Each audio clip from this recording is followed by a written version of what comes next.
지난 시간에 이어서 다시 한번 임동건 대표님과 꼬마 빌딩 밸류업에 대해서 좀 더 깊이 있게 이제 알아볼게요. 앞에서 거쳐야 되는 기초 단계들이 있다고 하셨습니다. 장애물들이에요. 솔직히 초보 입장에서는 그러한 장애물들 짚는 거를 무사히 넘겼다라고 한다면 그 다음 방법, 우리가 넘어야 되는 공법적인 부분들을 넘어섰으면 건물 가치를 올릴 수 있는 실질적인 것들이 좀 있으실 거예요. 리모델링이라는 것은 기둥과 보와 슬라브 이런 것만 남겨두고 건물 안과 밖에 있는 모든 부착물들을 다 뜯어내고 다시 새로운 자재로 마감을 하는 거란 말이에요. 안팎으로 건물도 마감을 하고 또 상수도관, 하수도관, 전기선, 통신선 이런 모든 설비시설도 전면 다 새 것으로 교체를 하는 겁니다. 그러면 골조 남기고 다 바뀌는 거네요. 그렇죠. 거의 대수성급인데요. 그다음에 이제 뭐 승강기도 없으면 설치도 하고, 특히 건물 가치를 제고한다는 것은 건물을 예쁘게 일단 만들어야지. 특히 그 남자분들은 이제 소개받는다 그러면 이쁘냐? 이거부터 먼저 묻잖아요.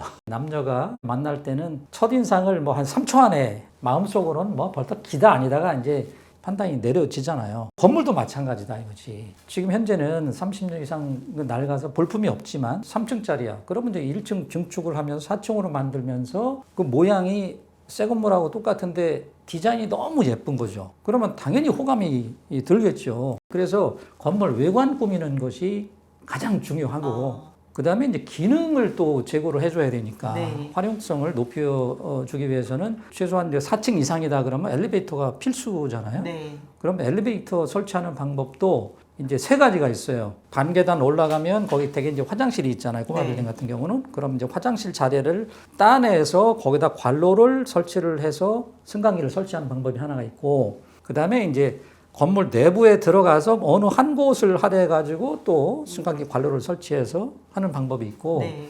그다음에 건물 외곽에 출입문에다 붙인다든가 아니면 건물 벽에다가 승강기 관로를 설치해 가지고 또 하는 방법, 이렇게 이제 세 가지가 또 있습니다. 또 이제 우리가 건물을 답사를 하게 되면 옥상부터 보게 됩니다. 되게 네. 뭐 꼭대기까지 올라가는 거죠. 그래서 옥상에 가서 뷰도 한번 둘러보고. 그것도 외관에 해당하는 거네요. 그렇죠. 첫인상을 줄 수 있는 네. 부분이니까. 그렇죠. 이제 거주자들, 세입자들의 또 휴식 공간이기도 하잖아요. 네. 그럼 이제 옥상을 이제 정원처럼 꾸며서 그렇게 되면 이제 근무하기가 좋으니까 떠나지가 않으니까 공실이 이제 원천적으로 방지가 되는 것이고, 그 다음에 이제 이 건물을 팔려고 내놨어. 네. 그러면 투자자가 옥상에 와서 봤어. 오, 이 너무 예쁜 정원으로 돼 있다. 그러면 호감이 더 급상승하니까 그런 부분도 있고. 외관을 잘 꾸며야 된다고는 하셨는데 다 머니의 문제가 아니겠습니까? 꼬마 빌딩 투자에 나서실 때 건물을 답사하면서 보면 8, 90년대 지어진 건물들 보면 밋밋한 경우가 대부분이에요. 특히 2000년대 이후에 지어진 꼬마 빌딩이든 뭐 중소형 빌딩이든 뭐 이런 것들은 꽤 예쁜 것들이 많이 눈에 띄는데, 그 전에 지어진 것들은 그런 게 없단 말이지. 건축사한테 설계 의뢰를 할 때 건물 디자인 비용을 따로 안 주고 설계 비용만 줘. 그러면 건축사는 그냥 기본적인 디자인을 제공을 하는 거지. 대부분은 건축 디자인비가 따로 있다는 것도 잘 모르시더라고요. 되게 그럴 거예요. 예, 설계 비용만 생각을 하시지 그렇죠. 디자인에 어떤 비용을 지불한다는 생각들을 못 하세요. 건물 디자인은 주로 이제 건축사의 영역입니다. 그러면 건축사가 디자인에 아주 그 유능한 분이 있고 그렇지 않은 분들이 있으니까 규모가 재주가 좋은 건축사는 그 디자인비를 따로 받아요. 근데 그걸 또 너무 비싸게 받으시면 리모델링 하면서 원가가 올라가는 거잖아요. 그렇죠. 거의 그 급수에 따라서 한 2, 3천부터 많이 받는 분은 뭐 한 5, 6천까지 받더라고요. 그런데 꼬마 빌딩 같은 경우는 그 비용이 너무 올라가게 그렇지, 되면 그 부분이. 예, 부담스럽거든요. 그래서 이제 좀 효과적으로 건물 디자인을 얻을 수 있는 게 뭐냐. 방법은 두 가지인데, 하나는 건물주 스스로가 평소에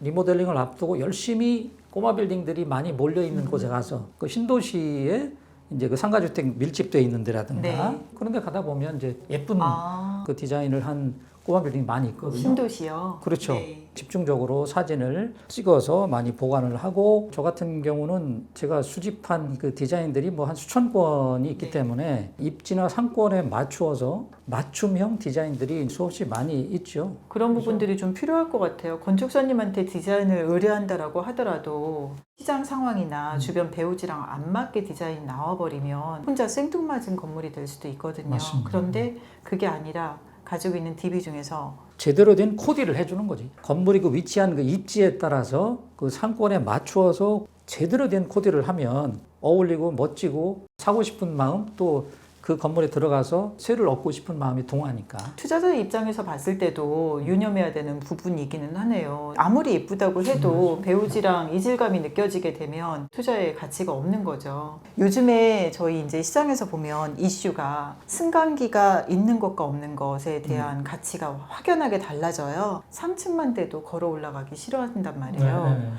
그래서 3층짜리 4층으로 중축할 때도 필수로 승강기를 그렇죠. 넣어야 돼요. 그렇죠. 승강기 설치할 때 대략 꼬마 빌딩을 기준으로 하면은 1억 정도 든다. 어떻게 하면 예쁘게 꾸미냐 있잖아요. 네. 옥상 정원도 잠깐 언급을 해주셨어요. 요즘에는 뭐 루프탑도 많이 활용도 하는 것 같고. 예. 우리나라 꼬마 빌딩의 옥상은 정원처럼 꾸며진 데가 극히 드뭅니다. 그런데 이제 최근 들어서 리모델링 하거나 아니면 신축을 하면서 옥상을 정원처럼 예쁘게 꾸미는 것이 이제 트렌드가 새로 생겨나서 지금은 조금씩 예쁜 옥상 정원들이 눈에 띄고 있어요. 지금 계속 건물 가치 높이는 방법에 대해서 여러 가지 대안들이 나왔잖아요. 근데 비용이 사실 꼬마 빌딩도 원가 투입 비용 대비 얼마나 퍼포먼스가 나오느냐가 항상 관심이에요. 오랫동안 투자자들하고 움직이다 보면 특히나 꼬마 빌딩은 그 투입 자금의 한계를 어느 정도 좀 정하기는 해야 될 것 같아요. 네. 그거의 가장